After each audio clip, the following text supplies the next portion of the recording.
Olá, olá, meus alunos da Verbo Jurídico, sejam todos muito bem-vindos a mais um episódio do Jurisprudência em Pauta, o nosso encontro semanal para debatermos os informativos do Supremo Tribunal Federal. A gente segue agora com o informativo 1190, episódio número 112 desta nossa empreitada. Se você não me conhece, muito prazer, eu sou Vinícius Opponi, promotor de justiça aqui no estado de Santa Catarina e seu professor de Direito Constitucional, Direitos Humanos, Direito Eleitoral, aqui no time da Verbo.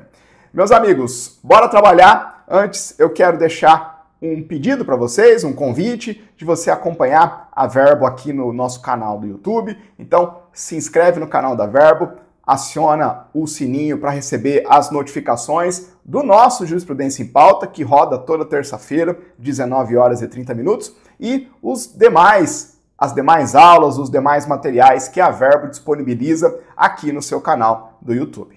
Tá bom? Vou me esconder aqui no canto esquerdo da sua tela, eu vou deixar minhas redes sociais à disposição de todos vocês. Contem comigo lá no direct do Instagram, qualquer dúvida, reclamação, indignação, você pode me chamar por lá. E temos também o nosso grupo no Telegram, em que eu disponibilizo os nossos materiais de aula, ao lado de alguns outros conteúdos episódicos, tá bom? Vamos começar a trabalhar, meus amigos.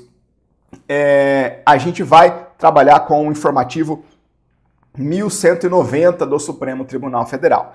Nesse cara aqui, nós tivemos a notícia de 5 julgamentos. 5 julgamentos. Porém, um destes julgamentos, a ação penal relativa ao núcleo 1, a condenação, a ação penal relativa à apuração da conduta do núcleo 1 dos envolvidos naqueles atos antidemocráticos, foi examinada por mim no episódio 111, tá bom? Lá no episódio 111, a gente trabalhou com o informativo 1189, mas o informativo 1189 era curtinho, então eu enxuguei um pouquinho, acelerei um pouquinho lá e já antecipei o conteúdo desse informativo 1190 para trabalhar com aquele julgado da segunda turma, a ação penal relativa ao núcleo 1 dos atos antidemocráticos, que envolvia ali a cúpula do governo e das Forças Armadas, tá bom? Então, o que sobra para esse nosso episódio? Sobram os outros 4 julgamentos noticiados,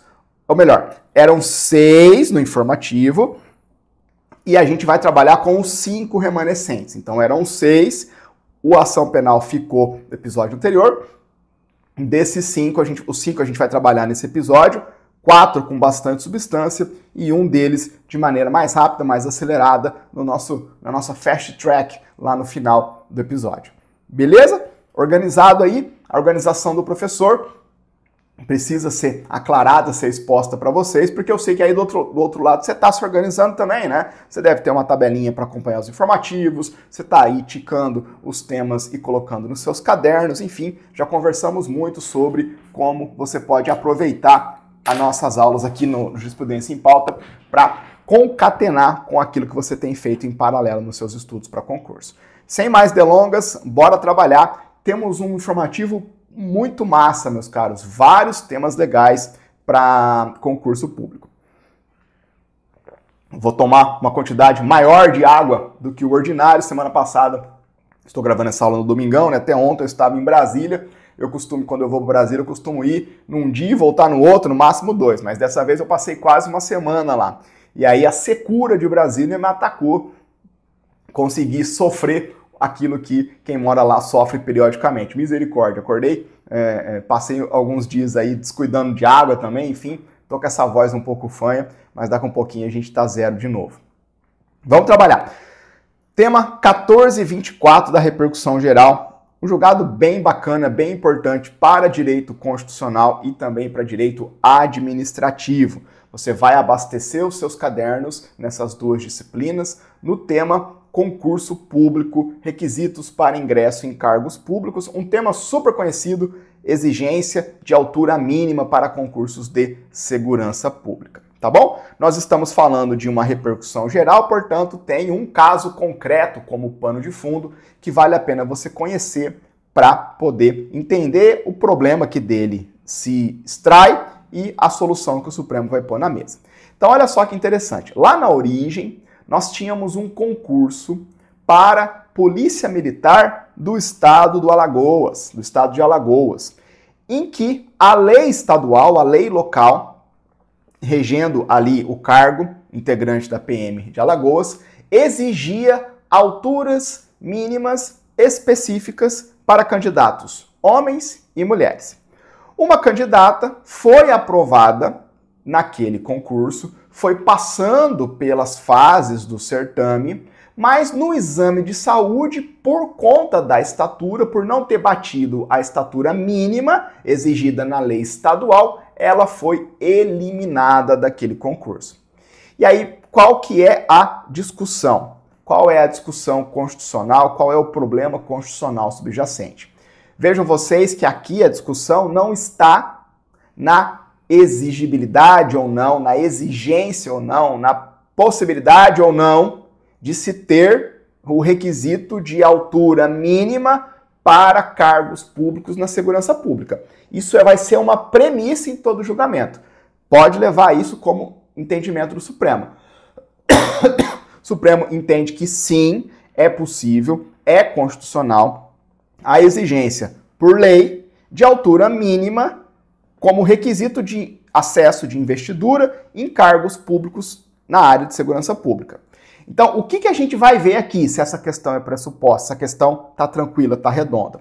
O que o Supremo vai definir nessa repercussão geral, e eu estou fazendo esse aclaramento porque é aqui que a prova vai te pegar no pulo, o Supremo vai definir nessa repercussão geral se está de acordo, se é possível, à luz da Constituição Federal, que uma lei estadual fixe uma exigência de estatura mínima para ingresso em cargos do seu sistema de segurança pública, quebrando o paralelo, quebrando a referência, extrapolando aquilo que se exige para ingresso nas carreiras das Forças Armadas, particularmente do Exército. Então, no nosso caso, a lei estadual, que foi empregada ali para eliminar a candidata, era uma lei estadual que fixava para mulheres uma altura mínima superior à altura mínima exigida de mulheres nos certames de ingresso nas Forças Armadas, no âmbito federal, particularmente no Exército. Então, a gente vai examinar aqui a possibilidade do Estado adotar um parâmetro mais rigoroso, uma altura mínima mais elevada do que aquela exigida para os militares do Exército, no que toca ao ingresso em cargos do Sistema Único de Segurança Pública, no caso específico na PM de Alagoas. Entenderam? Tranquilo? Compreendida a discussão, vamos avançar para algumas revisões importantes aqui. Vamos começar com uma revisão básica sobre requisitos para investidura em cargos públicos e, claro, os concursos públicos. Meus caros, primeiro, lembra comigo, os requisitos de investidura em cargo público. Requisito para ocupar cargo público. Ponto de partida, artigo 37 da Constituição Federal, primordialmente os incisos 1º e 2º. Você já escutou eu falar sobre isso várias vezes, mas isso tem que estar fluido. Você tem que fechar os olhos e escutar eu falando isso na sua cabeça tranquilamente quando estiver estudando ou fazendo prova. Então, porta de entrada do serviço público brasileiro, a regra é o concurso público. Concurso público como a porta de entrada, a regra de ingresso em cargos e empregos públicos. Agora, você presta o concurso público e você é aprovado, é uma etapa obrigatória, mas para que você possa ser investido no cargo público, você precisa preencher os requisitos deste cargo público. Estes requisitos de investidura em cargos públicos estão sujeitos a uma reserva de lei. Ou seja, eles devem estar previstos na lei que rege o cargo. A lei que rege o cargo tem que fazer várias coisas. Fixar os requisitos, definir as suas atribuições, dar uma designação para o cargo, tem que ter um nome. Então há uma reserva de lei no que toca a aspectos centrais daquele cargo público. Um desses aspectos centrais são os requisitos de investidura, reserva legal dessa matéria. Por isso, por exemplo, que o edital de um concurso não pode inventar requisito para cargo. O edital só pode trazer como requisitos para ingresso, o edital do concurso, né? Como para ingresso naquele cargo, para investidura naquele cargo, os mesmos que estão previstos em lei. A gente já trabalhou isso aqui em outras oportunidades. Ótimo. Agora cuidado, mais uma camada de informação. Reserva de lei para requisitos de investidura em cargo público. Porém, não será qualquer requisito previsto em lei automaticamente validado. O simples fato de estar previsto em lei não torna o requisito em si automaticamente validado e impassível de qualquer discussão. Não. Porque os requisitos que o legislador optou por trazer como para investidura do cargo precisam ser fixados de modo objetivo, de modo impessoal, preservando a igualdade. Então é como se nós tivéssemos uma baliza formal, reserva de lei, e balizas materiais para os requisitos de investidura em cargo público. Descrição objetiva dos requisitos, impessoalidade, preservação da igualdade. Mais uma camada de informação que nos faz pensar sobre a pertinência dos requisitos para um cargo público. Essa é onde nós vamos encontrar a discussão sobre a altura mínima. Os requisitos para investidura em um cargo público precisam ser pertinentes com as funções que aquele cargo público vai exercer. Numa relação de pertinência que respeite os princípios da proporcionalidade e da razoabilidade. Então, vou repetir. Os requisitos previstos em lei de maneira objetiva, impessoal, preservando a igualdade para um determinado cargo público, precisam também ser pertinentes com as funções que o ocupante do cargo público tem que desempenhar. Tem que haver um nexo de funcionalidade, um nexo funcional entre os requisitos e as atribuições do cargo. Então, o critério tem que ajudar, o critério de investidura no cargo público tem que ajudar a selecionar aqueles que, de fato, estão aptos a desempenhar as atividades típicas do cargo. Os critérios não podem ser construídos, identificados, elencados, previstos em lei de maneira gratuita, desvinculada, desproporcional. Não pode. E aí é nesse escopo, com essa leitura, que a gente vai examinar diversas leis que prevêem requisitos para os mais variados cargos públicos. A gente vai ver, preservou a legalidade? Sim. A descrição do requisito é objetiva, impessoal, preserva a igualdade? Sim. Esse requisito exigido é pertinente, tem nexo funcional com as atribuições do cargo? De modo razoável e proporcional? Sim. Então tá tudo certo, toca o barco. Vou dar um exemplo extremo. Vamos imaginar que para ser juiz de direito ou promotor de justiça, fosse exigido não apenas bacharelado em direito, mais 3 anos de atividade jurídica. Fosse exigido doutorado em direito. Tem pertinência? Claro, ser doutor em direito vai ser útil para o cargo de juiz de direito. Mas será que é razoável e proporcional uma exigência nesse ponto, nesse nível? Claro que não. Basta o bacharelado em direito, ser formado em direito, e os 3 anos de atividade jurídica, que foi a emenda constitucional 45 que criou lá atrás. Até 2014, 2004 não existia isso. Então, essas são as discussões.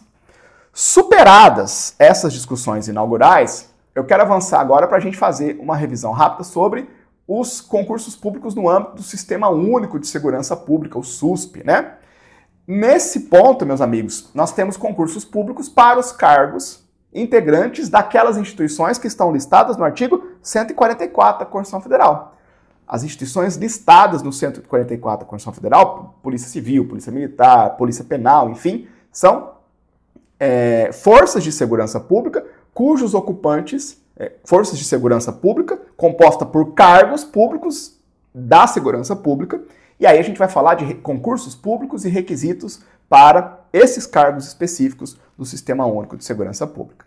E aí, meus amigos, a gente precisa se recordar da previsão do artigo 144, parágrafo 6º da Constituição Federal, que faz um link importante, muitas vezes esquecido, entre as forças de segurança pública dos estados e as Forças Armadas, em particular o Exército.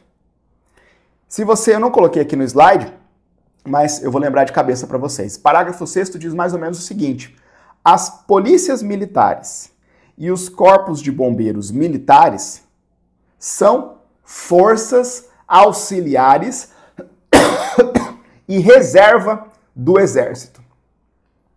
E reserva do Exército. E aí, PM e Bombeiro Militar subordinam-se, juntamente com as polícias civis e as polícias penais, diretamente aos governadores dos estados, DF e territórios. Então, esse aposto que existe no artigo 144, parágrafo 6º, para PM e Bombeiro Militar, às vezes é esquecido. Policiais militares e bombeiros militares são forças auxiliares e reservas do Exército. São forças auxiliares e reservas do Exército. Então, por expressa previsão da Constituição Federal, as polícias militares e os corpos de bombeiros militares vão ter uma vinculação, uma espécie de simetria funcional com o Exército Brasileiro. E esse ponto tem sido utilizado pelo Supremo Tribunal Federal quando vai enfrentar casos como esse da nossa repercussão geral. Esse link constitucional entre PM, Bombeiro Militar e Exército, essa simetria funcional vai ser empregada, ou tem sido empregada, pelo Supremo Tribunal Federal, para trazer a lógica do ingresso no Exército como uma baliza para a lógica do ingresso na Polícia Militar e no Corpo de Bombeiro Militar. Isso nos faz pensar sobre, uma informação aqui apenas de referência, né? Isso nos faz pensar sobre a lei federal que fixa a altura mínima para ingresso no Exército Brasileiro. A Lei 12.705 de 2012, aqui é só um comentário para a aula ficar didática, ilustrativa, né? Essa legislação, dentre outros temas, trouxe e fixou a altura mínima como requisito de investidura em cargos lá no Exército Brasileiro. 1,60 para homens e 1,55 para mulheres. Para ingressar nos cursos de formação do Exército e integrar a carreira militar do Exército, você precisa preencher esses requisitos. Portanto, meus caros, a questão que se coloca aqui é a seguinte: se o Exército trabalha com esses patamares, qual é a razão funcional para que um Estado exija um patamar de altura superior para as funções de PM e Corpo de Bombeiros Militares? Dada a simetria funcional que existe entre essas instituições estaduais e o Exército Brasileiro. E essa questão específica não é nova no Supremo Tribunal Federal. Em outras palavras, o Supremo já examinou essa questão em julgamentos importantes que a gente vai aqui basicamente ver o Supremo repetindo no tema 14 e 24 da repercussão geral. Então a gente está vendo uma repercussão geral, mas já houve diversos outros julgamentos da Corte sobre essa questão. E um julgado paradigmático, muito citado nesse tema 14 e 24 da repercussão geral, é a ADI 5044. Na ADI 5044, o Supremo validou a tese de que, sim, é possível, é legítima a exigência de altura mínima para cargos públicos no âmbito da segurança pública, desde que esteja previsto em lei e desde que tenha pertinência com as atribuições do cargo de segurança pública. Então, aquela ideia que eu pus na mesa para vocês como premissa, como algo que o Supremo já havia há muito tempo pacificado, você vai encontrar nessa ADI 5044. Então, o que o Supremo fixou aqui? É legítima a exigência de altura mínima para investidura em cargos públicos no âmbito da segurança pública, desde que tenha previsão em lei, isso é para qualquer cargo, e desde que tenha pertinência com as atribuições do cargo lá de segurança pública. Ok, a altura mínima está dentro do escopo. Ótimo. Professor, por que você está falando desde que tenha pertinência com as atribuições? Todo cargo de segurança pública tem atribuições cuja altura mínima vai ser relevante, não é? Não, né? A Corte trouxe nesse julgado, 5044, nessa ADI, uma vírgula bastante importante. Ela disse assim, ó, não é todo cargo público de uma força integrante do sistema de segurança pública que vai ter pertinência à exigência, cuja exigência de altura mínima vai ter pertinência. Porque existem alguns cargos que vai ser integrante das forças de segurança pública, cuja altura vai ser irrelevante. Exemplo, cargos na área de saúde e de capelania. Cargos de saúde e os capelães, é irrelevante a altura mínima. Vamos pensar lá, PM abre, a Polícia Militar tem um hospital.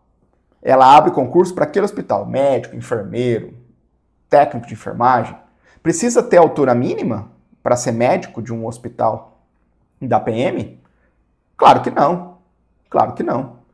O capelão lá na PM é uma figura um pouco peculiar, né? Nas Forças Armadas tem. Será que precisaria ter altura mínima? Claro que não. Então o Supremo põe uma vírgula. Olha, é legítima a exigência de altura mínima para cargos integrantes das Forças de Segurança Pública, lá do 144, desde que tenha pertinência, desde que esteja previsto em lei e tenha pertinência com as atribuições. Então, se não for cargos de atribuição precípua lá da Força de Segurança Pública, que está com a mão na massa, aí não vamos exigir altura mínima, é relevante. Agora, para os demais, é sim possível. Fechado? Então, esse precedente, esse entendimento central da ADI 5044 vai ser reproduzido aqui, né? É esse entendimento do Supremo que vai dar a letra para essa nossa repercussão geral. Para esses concursos de segurança pública, é preciso que se utilize como regra das alturas mínimas fixadas pela lei federal como referência lá para o Exército. Nessa ADI, eu lembro, tá, eu deixei anotado aqui, ó, examinou-se a legislação do Corpo de Bombeiros Militar do DF. O Corpo de Bombeiros Militar do DF trazia alturas mínimas superiores. O Supremo disse, não tem razão de você exigir para o bombeiro militar no DF uma altura mínima superior àquelas que se exige no Exército. Que se exige no Exército. Lei lá do DF, inconstitucional. O Supremo já usou, são outros precedentes, depois dessa DI 5044, o Supremo usou essa mesma construção para concursos de polícia militar e até mesmo para concursos de guardas municipais, tá bom? O mesmo raciocínio, o mesmo entendimento. E aí, meus amigos, não tem muito o que fazer, né? A gente já sabe o desfecho no tema 1424 da repercussão geral, já expliquei ele. O Supremo vai examinar o seguinte, vai dizer o seguinte, olha, a exigência de altura mínima para ingresso em cargo do Sistema Único de Segurança Pública, ou seja, todo mundo que está lá no 144 da Constituição Federal, pressupõe a existência de lei, ok, básico para qualquer requisito de qualquer cargo público, e a observância dos parâmetros fixados para a carreira do Exército, com base naquela lei que eu mencionei para vocês, 1,60 para homem, 1,55 para mulheres. E aí olha o resuminho da tese. É inconstitucional, por violar o princípio da razoabilidade, a lei estadual que exige como requisito para ingresso na PM altura mínima superior à prevista para ingresso nas carreiras do Exército. O Supremo está agora trabalhando como tema de repercussão geral aquele entendimento estrutural da ADI 5044. Tá bom? Meus caros, não vou avançar aqui, está explicado já o julgamento. Nesse caso aqui, nos fundamentos que saiu no informativo, o Supremo só recobrou aquilo que eu já expliquei para você, principalmente usando da ADI mencionada. Fechado? Tranquilo? Então, esse é o nosso tema 1424 da repercussão geral. Vamos caminhar mais um pouquinho? Esse é um julgado interessante. Julgado interessante. Então aí, só voltando, né? Era um tema de repercussão geral, né? O Supremo vai, olha lá, reafirma a jurisprudência dominante sobre a matéria, e aí o que ele faz? Ele pega o entendimento geral e aplica no caso concreto. No caso concreto, a candidata havia sido eliminada do concurso porque ela não batia a altura mínima prevista na lei de Alagoas, que era maior que a lei do Exército, que era uma altura mínima maior do que a prevista na lei do Exército. E aí, mas a candidata batia a altura mínima exigida na lei do Exército. Então o Supremo deu provimento ao extraordinário para reformar o acórdão recorrido e determinar o prosseguimento da candidata no concurso público, né? Aquele desdobramento que a gente vê em repercussão geral. O Supremo pega o caso concreto como massa bruta, extrai uma questão constitucional, discute ela em abstrato, fixa a tese e depois volta para o julgado. Isso é muito importante, essa abstrativização, essa objetivação dos julgamentos, né, em temas de repercussão geral. E aí agora, olha só, é muito peculiar, eu gosto muito disso, é muito bonito, a gente já falou sobre isso algumas vezes. A ADI não conseguiu resolver o problema de modo geral. Porque a ADI lá, 5044, só conseguiu derrubar a lei que regia o cargo público de Corpo de Bombeiros, cargos públicos no Corpo de Bombeiros Militares do DF. Agora, o termo de repercussão geral, pela potencialidade que é dada a repercussão geral, artigo 927 do CPC, por exemplo, né, vai conseguir praticamente pacificar essa matéria agora.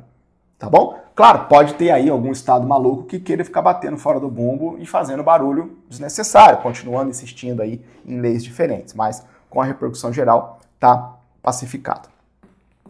Vamos lá, próximo ADI, próximo julgamento, ADI 7640. ADI 7640, um julgado importante para direito constitucional sobre um tema que, se você estiver estudando agora, você vai falar, pô, isso cai em prova? E eu vou te responder, sim, cai e muito. É um tema queridinho de bancas de concurso. FGV adora isso daqui. O tema é loterias. Loterias. Por que cargas d'água, concursos para carreiras jurídicas, vão ter fixação nessa discussão sobre loterias? Porque é uma discussão constitucional interessante. Ela tem as suas particularidades, tem muita coisa legal aqui, tem súmula vinculante, depois a gente tem uma súmula, um julgado temperando a súmula vinculante, uma questão que envolve competência legislativa, competência material. Então, é um tema queridinho, porque dentro dele há muitas camadas que permitem à banca ver se você domina direito constitucional mesmo. Tá bom? Então vamos lá, vamos começar. Temos aqui agora uma ADI atacando a constitucionalidade de determinados dispositivos de lei. Vamos entender com calma o objeto e aí a gente vai pavimentando a nossa compreensão. Então, essa ADI tem como objeto 2 parágrafos do artigo 35A da Lei 13.756 de 2018, que foi nela incluída por essa legislação de 2023. Então, artigo 35A, parágrafos 2º e parágrafos 4º. Essa lei, aqui, ó, a 13.756 de 2018, não cai em concurso. Não me lembro, pelo menos, nem nos editais mais aprofundados ali, talvez num edital federal meio maluco aí, no AGU, mas acho que não cai, nunca vi. Mas ela versa, essa legislação versa sobre, dentre outros pontos, regramento de loterias e destinação do produto da arrecadação de loterias. Então, a Lei 13.756 de 2018 versa sobre loterias e a destinação do produto da sua arrecadação. E lá em 2023 vem a Lei 14.790 e insere um artigo, o artigo 35A, dentro de um capítulo voltado à exploração de loterias pelos estados e pelo Distrito Federal. Eu vou revisar tudo isso com vocês na sequência. Então, esse dispositivo, 35A, veio para autorizar que os entes subnacionais, leia-se, estados e DF, explorem nos seus territórios determinadas modalidades de loterias regradas nessa legislação federal, permitindo que o Estado ou o DF faça isso diretamente. O Estado vai lá, cria uma secretaria de loterias e começa a fazer a logística, o que é bastante difícil, ou, que é o caminho normal, o Estado explore loterias mediante concessão, permissão, autorização, conforme regramento específico. E aí, dentro desse artigo 35A, 2 pontos desse regramento foram objetos da ADI. Acompanhando comigo? Primeiro foi discussão relativa ao parágrafo 2º. O parágrafo 2º estabelece que um mesmo grupo econômico ou uma mesma pessoa jurídica que trabalha com loterias, que tem interesse de explorar esse serviço público mediante concessão dos estados, somente pode atuar em uma única concessão para explorar a loteria em apenas um estado no DF. Então, o mesmo grupo econômico ou uma mesma pessoa jurídica só vai poder buscar, mediante concessão, explorar a loteria em um único estado ou no Distrito Federal. Não pode estar trabalhando em mais de um estado simultaneamente. Isso foi objeto de discussão na DI, como eu vou mencionar para vocês. Próximo ponto desse 35A que foi discutido. Parágrafo 4º. Esse parágrafo 4º restringe a comercialização e a publicidade dessas loterias estaduais apenas às pessoas fisicamente localizadas ou domiciliadas dentro dos limites territoriais do estado, que está concedendo ali a exploração da loteria.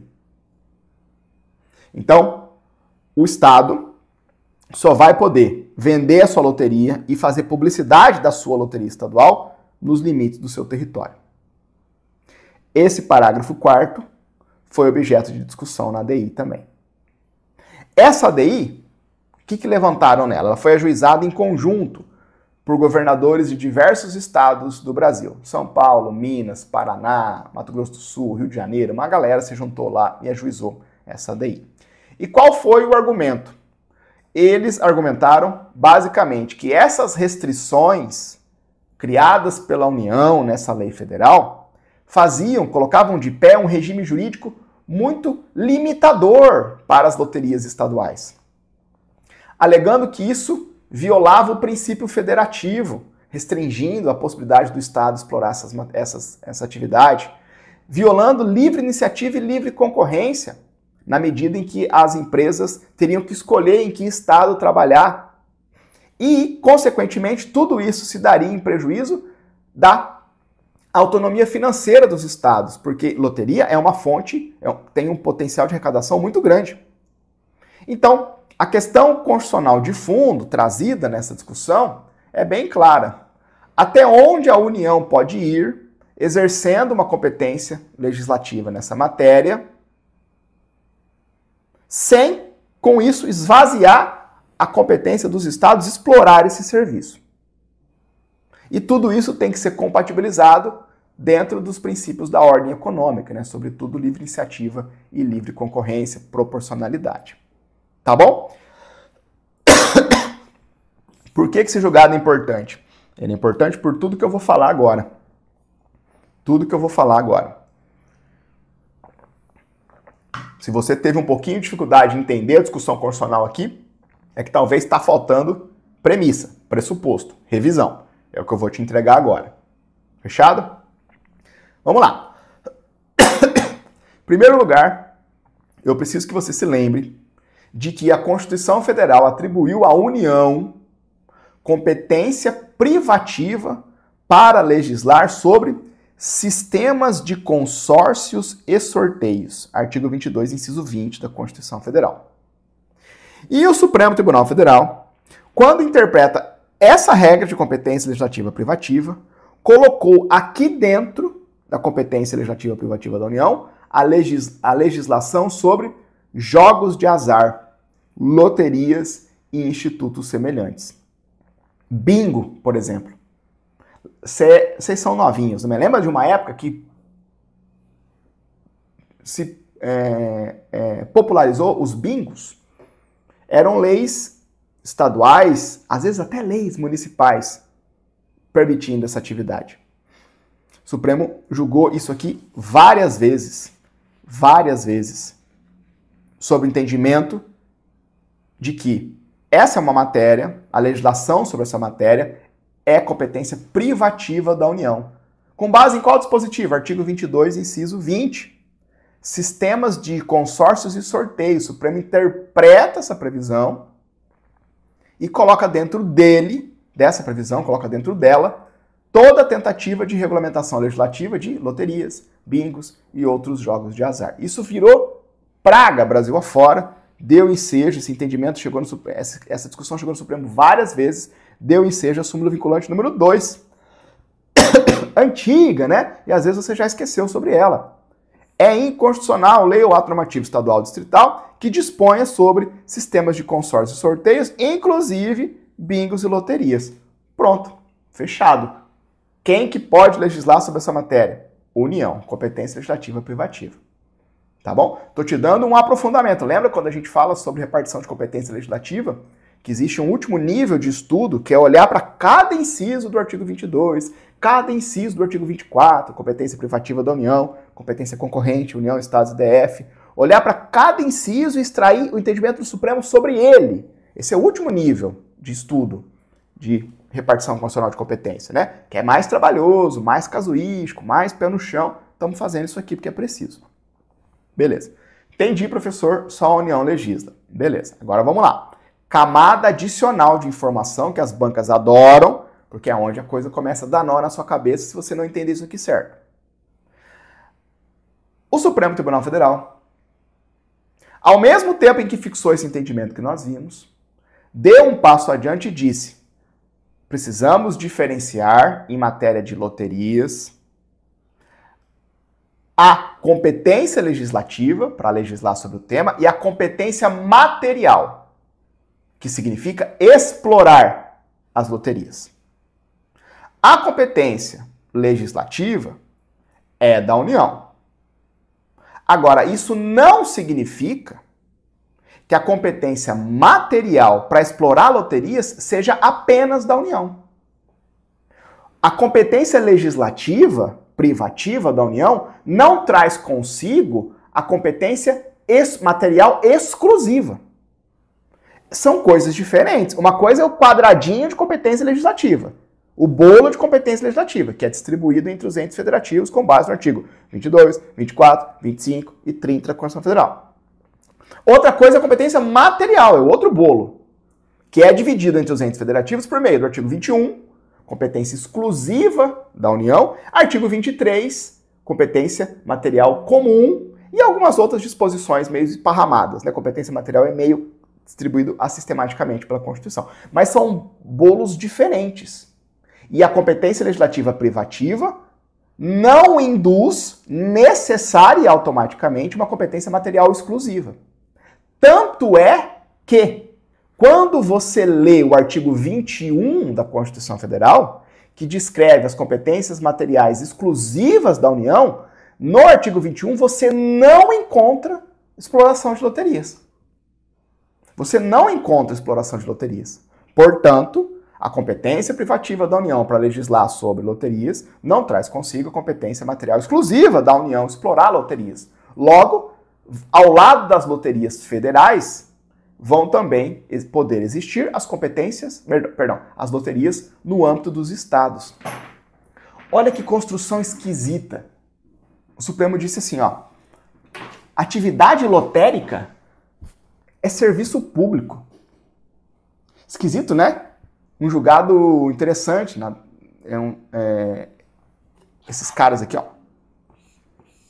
Atividade lotérica é um serviço público. E esse serviço público pode ser prestado por estados e DF ao lado da União. Portanto, entra o segundo ponto. Em relação à competência material para explorar o serviço, a União não detém monopólio. Os estados e DF podem explorar suas loterias como um serviço público. Esse julgamento veio lá nas ADPFs 492 e 493 e ADI 4986, que foram todas julgadas em conjunto. A União legisla privativamente, mas não monopoliza a exploração de loterias. Estados e DF podem sim estruturar as suas loterias, desde que respeitem as diretrizes normativas federal. E aí, meus caros, é dentro desse contraste, União legislando e estados explorando, que a gente vai ter o pano de fundo dessa ADI 7640. Tranquilo? Para a gente encerrar, duas outras premissas básicas, mas que você precisa recordar comigo.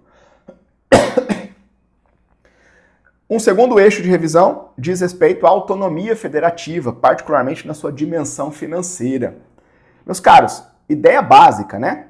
A Constituição é um processo muito interessante. A Constituição distribui competências, ou seja, dá pacotes de coisas que os entes federativos precisam fazer, mas ao mesmo tempo distribui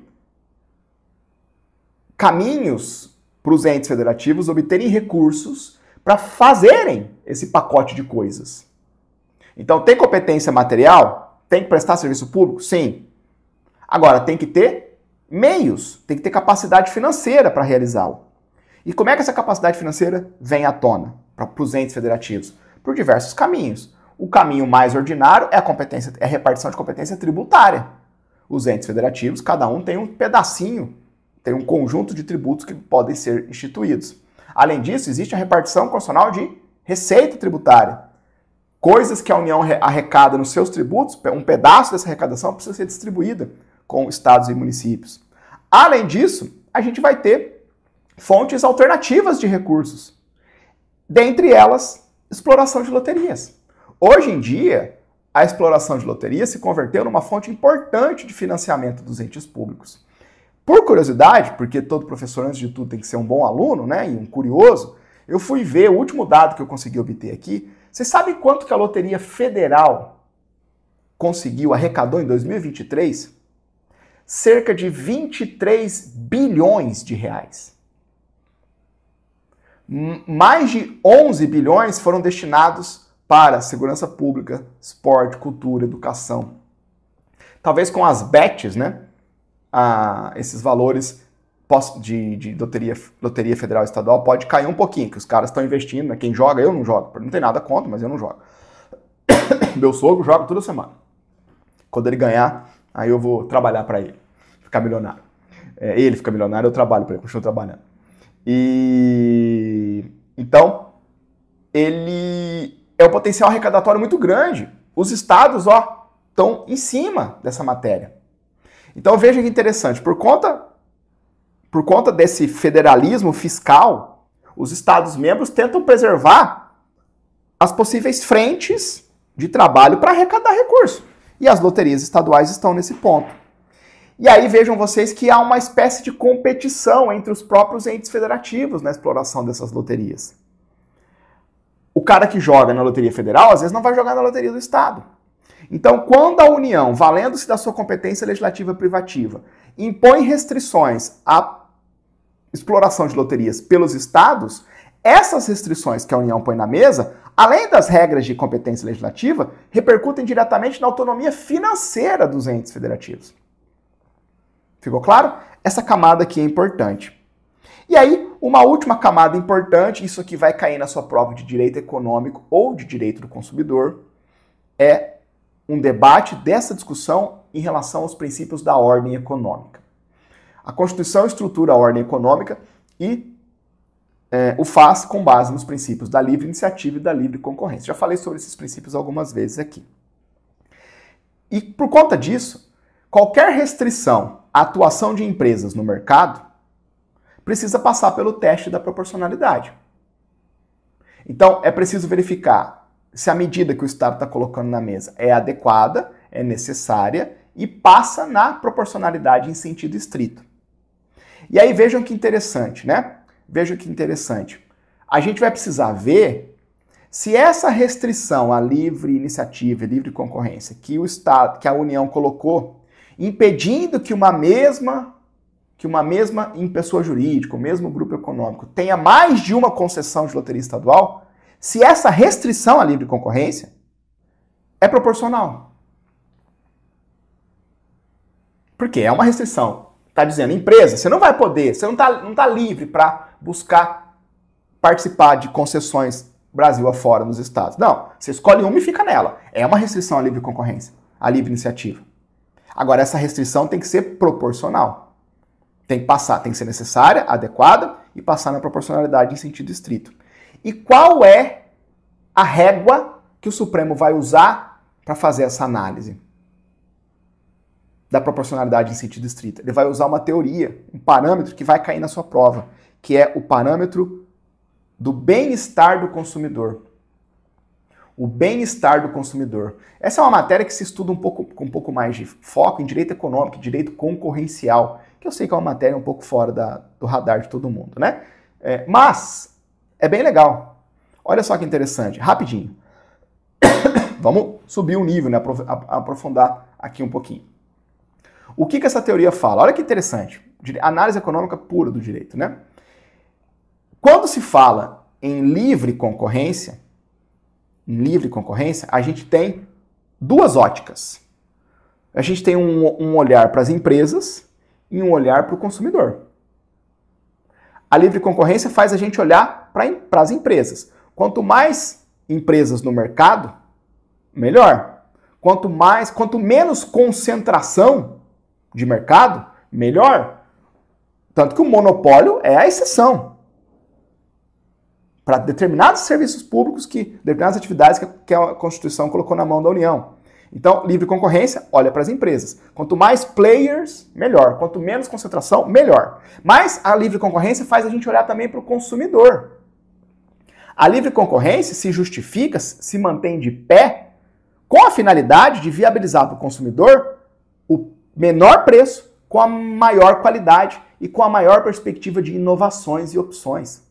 Livre concorrência não é só pensando no empresário, é pensando no consumidor também. No fim do dia, o consumidor tem um preço menor, uma qualidade melhor, com mais inovação e mais opções. Essa segunda camada da livre concorrência é regida pela teoria do bem-estar do consumidor, o Consumer Welfare. Teoria do bem-estar do consumidor. Livre concorrência se justifica se melhorar a vida do consumidor, se gerar algum benefício em concreto para o consumidor. Então, se a gente tiver uma regra que restringe a capacidade das empresas trabalharem e a gente não tiver nenhum ganho para o consumidor, essa restrição viola a livre concorrência. Às vezes a gente restringe a possibilidade de trabalho, a liberdade das empresas, porque vai ter ganho para o consumidor. E aí a gente está preservando a livre concorrência.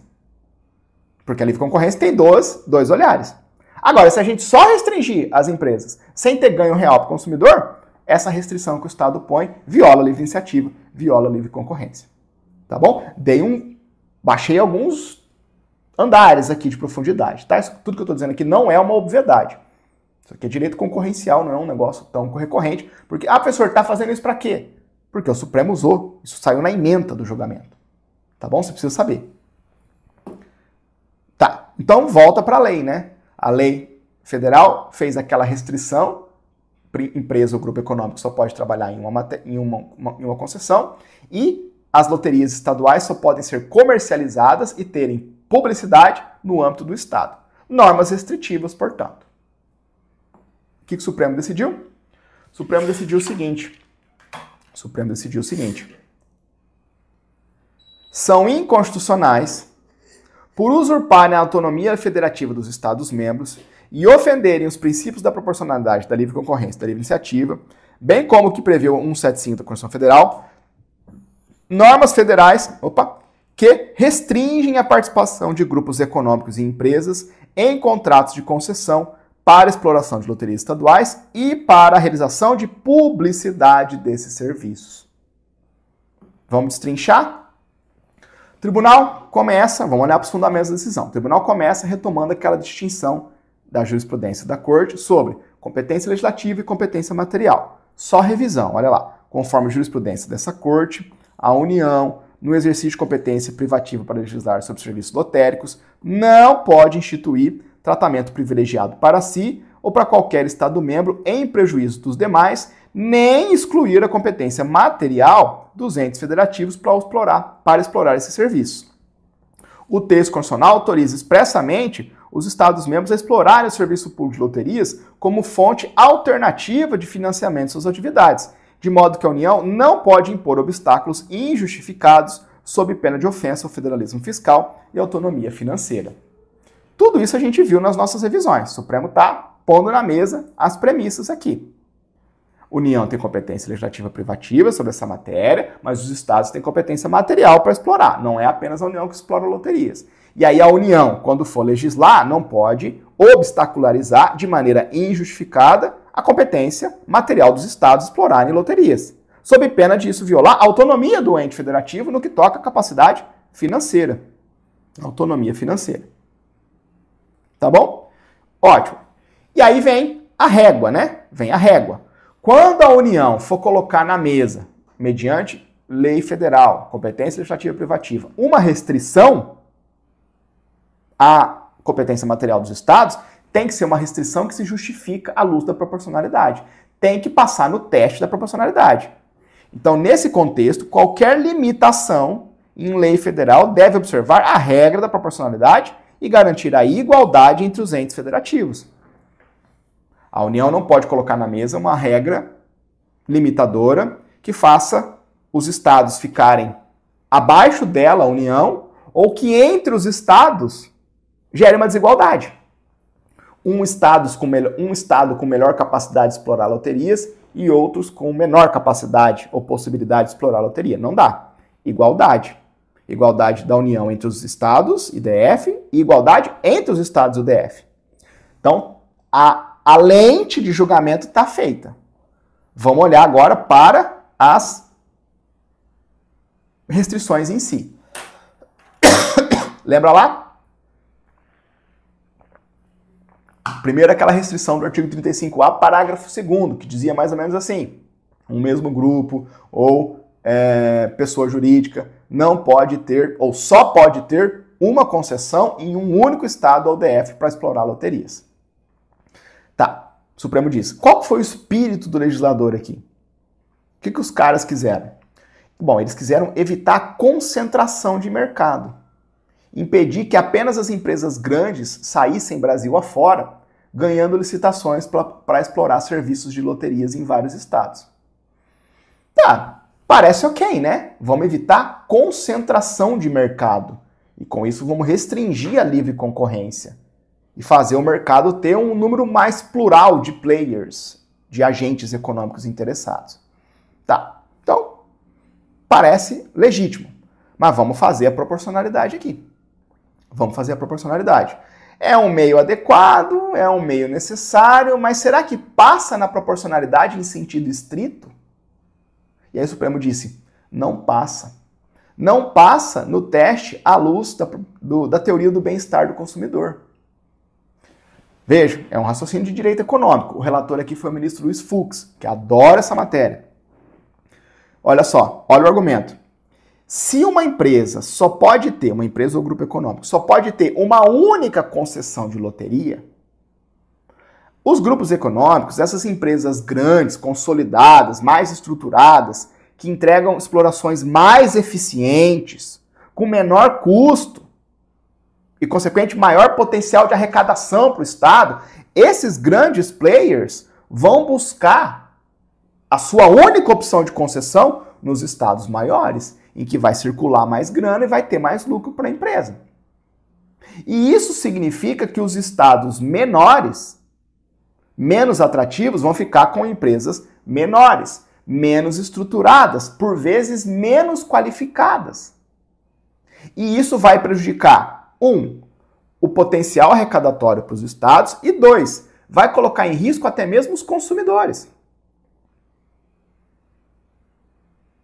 Então, a previsão da lei restritiva, que buscava evitar a concentração de mercado, acaba não passando na proporcionalidade em sentido estrito, porque ela não gera o bem-estar necessário para o consumidor. A gente tem uma restrição para a empresa, ou seja, tem uma contenção da livre iniciativa, sem um ganho para o consumidor.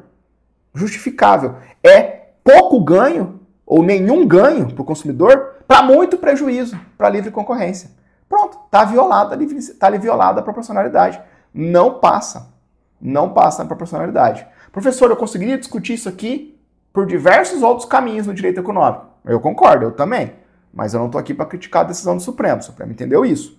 Aí vem o informativo. Olha, apesar da intenção legítima de evitar concentração de mercado e preservar a livre concorrência, a referida limitação às concessionárias lotéricas não é proporcional, pois se mostra inadequada para atingir esse objetivo.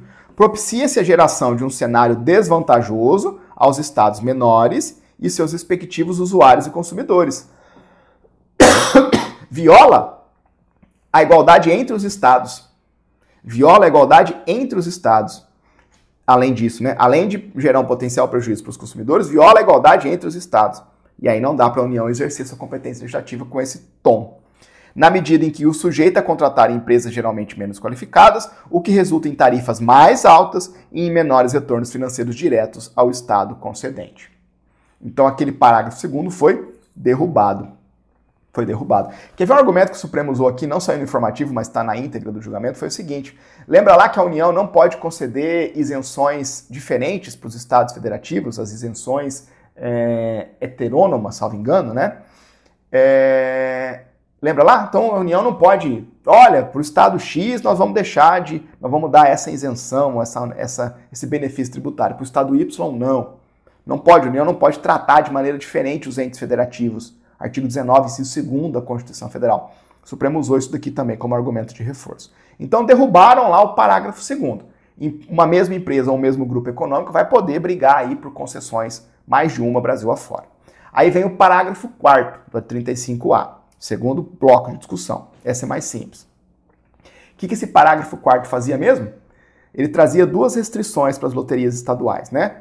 Restrição número 1, a loteria estadual só pode ser vendida nos limites do estado. Então, quem mora em São Paulo não pode comprar loteria no Paraná e vice-versa. E restrição número 2, a loteria estadual somente pode ser objeto de publicidade, tanto física quanto virtual, nos limites daquele seu estado. Então, imagina o caso, a loteria lá de Minas quer patrocinar, sei lá, o Flamengo. Não pode? A loteria estadual quer patrocinar um evento nacional. Não pode. Aí o Supremo olha para esse parágrafo 4º e derruba apenas a restrição que havia à publicidade. Aqui é uma questão meio que lógica. O Supremo disse mais ou menos assim, ó. Veja. A limitação territorial para comercialização é legítima. Não vamos ficar fazendo aí não vamos ficar fazendo aqui uma concorrência entre as loterias estaduais. Vamos deixar cada estado trabalhar nos seus limites territoriais para comercialização. Agora, uma vez que eu legitimo a limitação territorial para comercialização, não tem por que restringir a publicidade. Faz a publicidade onde quiser, mas só vai vender a loteria dentro do estado. E aí o Supremo derruba apenas em parte aquele parágrafo 2º, né? Olha lá. Dada a limitação territorial física e digital para comercialização dos serviços lotéricos estaduais, não há justificativa plausível para restringir a utilização de meios de publicidade fora do estado concedente, pois isso impede o pleno exercício e exploração de loterias pelos estados, sem promover interesses constitucionais eventualmente conflitantes. Por isso, o Supremo derruba, reconhece a inconstitucionalidade do parágrafo 2º como um todo e derruba apenas a expressão publicidade do parágrafo 4º daquele mesmo dispositivo. Tá bom? Beleza? Fechado? Ficou aí a ADI 7640 para vocês. Vamos lá. Vamos avançar mais um pouquinho aqui, pessoal. Mais um julgado importante. Já estou me embananando com o tempo para variar. Eu me empolgo e não quero deixar de explicar as coisas com a profundidade necessária. Agora a gente tem um julgado hiper, mega, super, power importante para direito constitucional. Tá bom? Tema 1352 da repercussão geral. Como todo tema de repercussão geral, no pano de fundo a gente tem um caso concreto. Vamos compreender as suas linhas gerais para você poder se situar no problema e depois a gente abstrair a discussão constitucional e ver a resposta da Corte. Temos uma discussão relativa a uma lei do município de Formiga, lá em Minas Gerais, ou legislação lá do município de Formiga, em Minas Gerais, atinente aos profissionais da educação básica naquele município.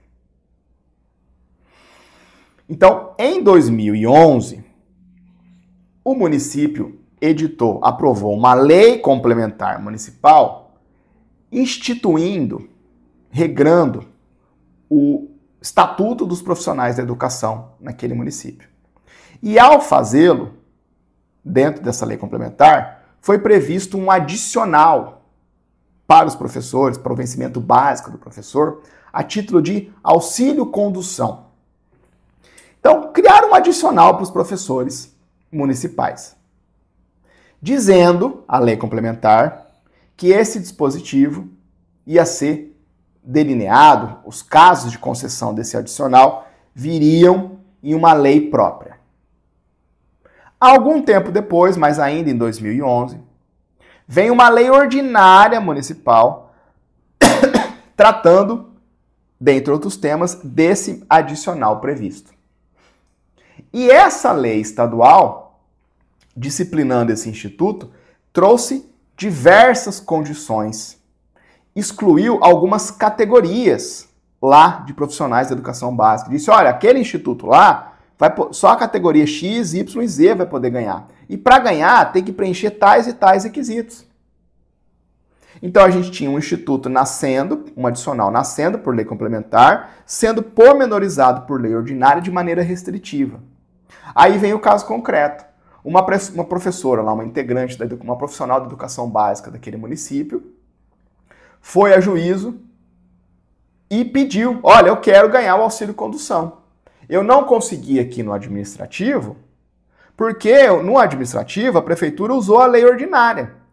E diz que pela lei ordinária não tenho direito. Mas o meu estatuto, a minha lei complementar, me deu esse direito. E aí, argumentou-se o seguinte, uma lei ordinária posterior não pode restringir o conteúdo de uma lei complementar anterior. Porque são leis de estatura diferente, princípio do paralelismo das formas. Nasceu por lei complementar, só pode ser tratado, restringido ou extinto, revogado por lei complementar. O Poder Judiciário Mineiro acolheu. A turma recursal lá daquela comarca acolheu, aplicou o princípio do paralelismo das formas, declarou, afastou a incidência da lei ordinária e disse, vamos ter que reconhecer o direito ali do auxílio para aquela professora com base na lei complementar. Essa lei municipal ordinária, essa lei ordinária municipal não pode afastar, desconstruir o que a lei complementar municipal previu por conta do princípio do paralelismo das formas. O município vai lá e interpõe recurso extraordinário, a discussão chega no Supremo Tribunal Federal. Aí você pode esquecer assim, colocar de lado a questão particular, de fundo, e olhar para a questão maior constitucional subjacente.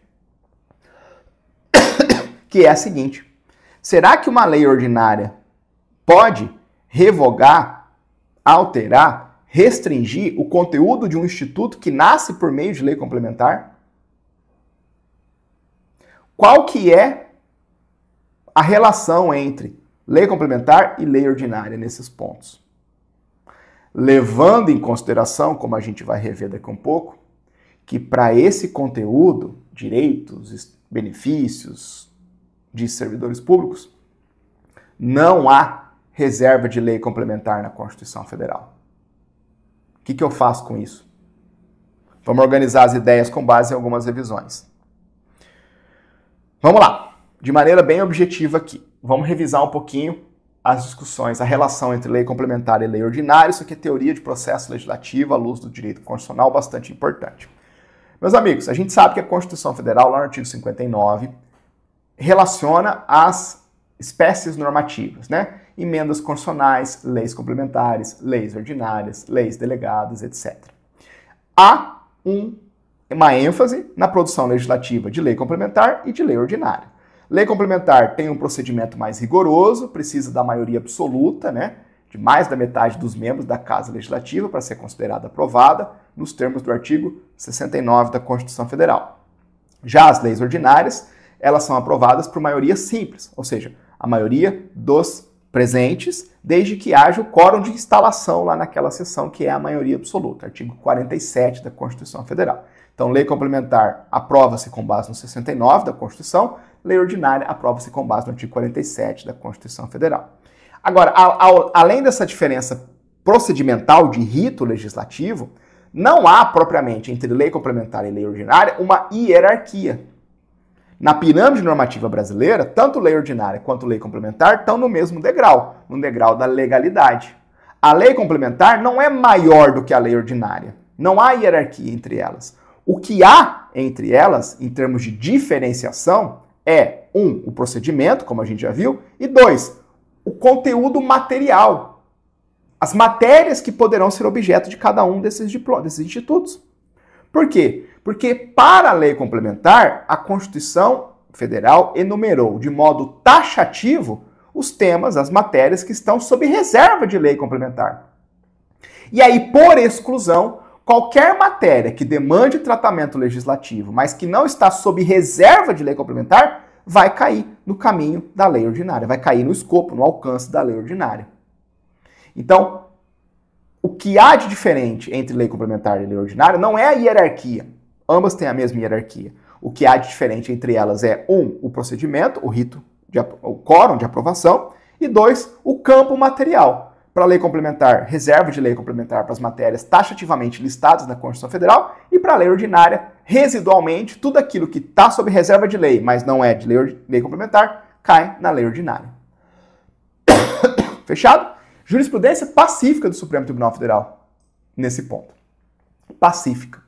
Então, sempre que a gente tem um conflito entre lei complementar e lei ordinária, a gente tem que pensar com esse modelo. Ótimo. Avança. Regime jurídico de servidores públicos. O regime jurídico de servidores públicos e reserva de lei.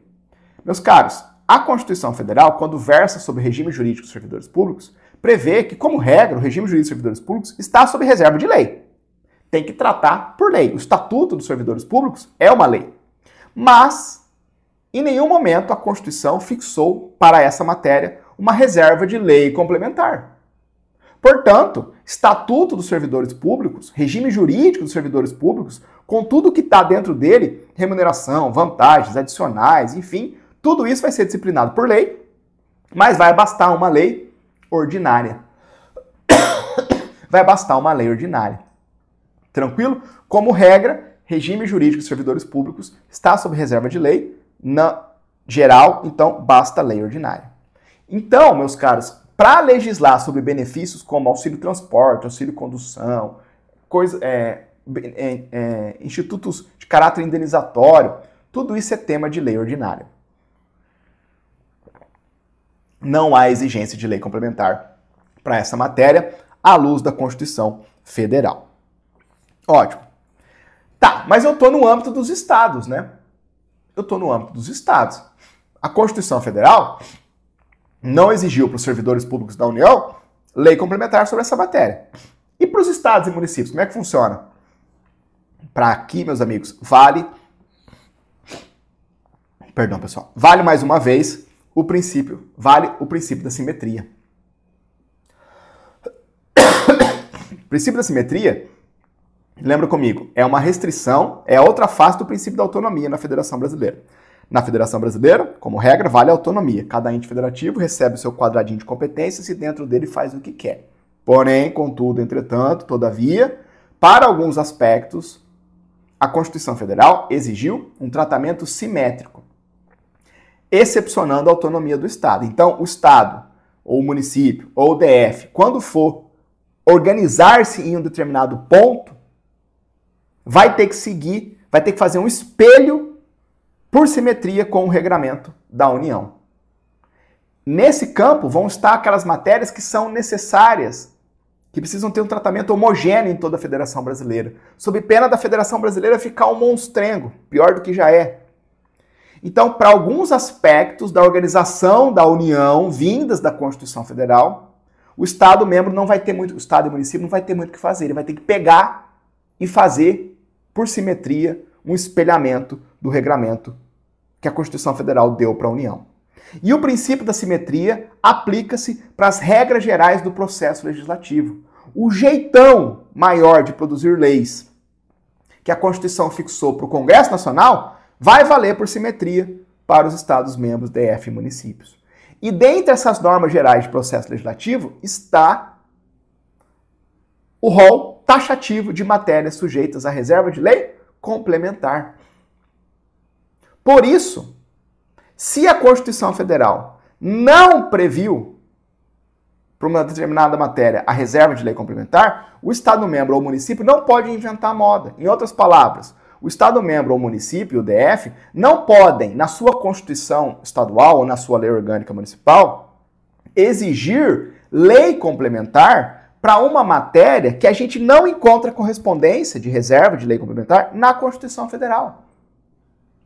Por quê? Porque o rol de matérias sob reserva de lei complementar é taxativo e esse conteúdo é uma norma geral de processo legislativo e norma geral de processo legislativo da Constituição Federal, por simetria, restringem a autonomia dos Estados-membros e do DF. Então, se para criar regime jurídico de servidor público, versar sobre seus benefícios, auxílios, etc., a Constituição Federal não exigiu reserva de lei complementar, os Estados-membros não vão poder fazê-lo. Tranquilo? Beleza? Ótimo. E aí a gente chega nesse monstrengo, né? A gente chega nesse monstrengo do direito constitucional brasileiro, que é uma lei formalmente complementar, ou seja, sujeitou-se ao rito, foi aprovada com o quórum qualificado, mais duro de lei complementar, maioria absoluta, mas quando a gente olha para a lei, a gente vê o conteúdo dela, ela é materialmente ordinária, ela é formalmente complementar, mas ela é materialmente ordinária. E aí a gente tem esse monstrengo do direito constitucional brasileiro e a gente precisa saber o que a gente faz com ela. A gente está vendo aqui no tema 1352, repercussão geral, o monstrengo lá do município de Formiga, Minas Gerais. Mas existem inúmeros monstrengos com esse perfil, Brasil afora, inclusive na legislação da União. Beleza? Preciso entender o que eu faço com esse cara. Para a gente pensar isso, eu quero primeiro provocar vocês uma discussão paralela, porque é aqui que a banca vai te pegar. Vamos pegar a situação inversa. O que é a situação inversa, professor? Vamos pensar uma lei que é formalmente ordinária, ou seja, foi aprovada com base no quórum de maioria simples, artigo 47 da Constituição Federal, mas é materialmente complementar. Em algum município, estado ou até mesmo na União, pegaram uma matéria para a qual há reserva de lei complementar e trataram dessa matéria em lei ordinária. Então é uma lei ordinária, é uma lei formalmente ordinária, mas materialmente complementar. O que eu faço com esse outro monstrengo? Para esse outro monstrengo, não há dúvida nenhuma. A lei é formalmente inconstitucional. O Legislativo aprovou uma lei que não seguiu, que não preencheu o quórum qualificado de lei complementar, não tem como validar, chancelar essa aprovação do Legislativo. Meus amigos, em processo legislativo, como regra, a solução padrão é: violou o devido processo legislativo previsto na Constituição Federal? Sim. Invalidade do ato legislativo. Lei inconstitucional, formalmente inconstitucional. Então, essa solução regra a gente aplica para esse monstrengo. O monstrengo, lei formalmente ordinária, materialmente complementar. Provoquei vocês aqui para deixar essa resposta segura. Agora volta para o nosso monstrengo, objeto do tema 1352, repercussão geral. Vamos pensar a lei formalmente complementar, mas materialmente ordinária. Será que a gente vai tratar ela do mesmo jeito? Vamos reconhecer a inconstitucionalidade formal e mandar embora? Não. O Supremo entende que aqui comporta uma exceção. O Supremo aqui abre uma exceção àquela regra geral de invalidação de atos legislativos com violação do devido processo. O Supremo diz assim, ó, a sacada do Supremo. Como o quórum da lei complementar é maior,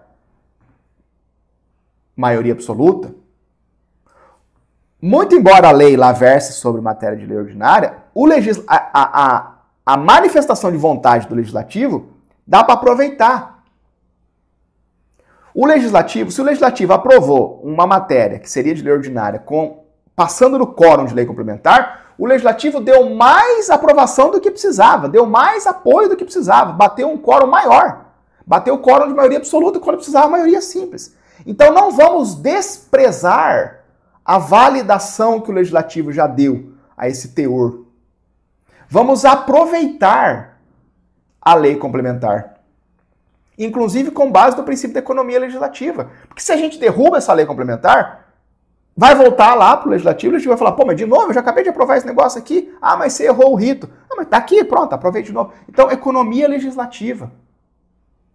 Economia legislativa.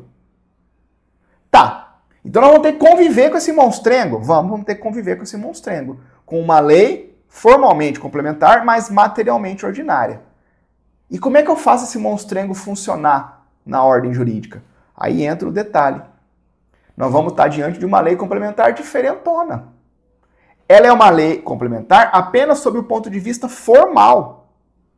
Mas ela, sob o ponto de vista material, vai ter que ser tida como uma lei ordinária.